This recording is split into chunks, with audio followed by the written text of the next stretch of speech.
আসসালামু আলাইকুম এভরিওয়ান, তোমরা সবাই কেমন আছো? আশা করি সবাই ভালো আছো।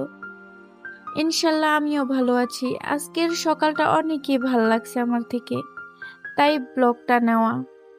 আমার ছেলে মেয়ে দুজনেই আমার পিছনে ঘুরতাছে, একটু পরেই দেখা যাবে।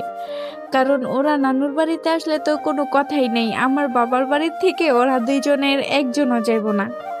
যে না, ওরা আমি যেই দিন যাইবো, মানে আমার শ্বশুর বাড়িতে যাব, ওই দিন আল্লাহ কি কান্না যে করে, কি অবস্থা, মাথা পুরা পাগল বানাই দেয় আমার দুই মেয়ে ছেলে।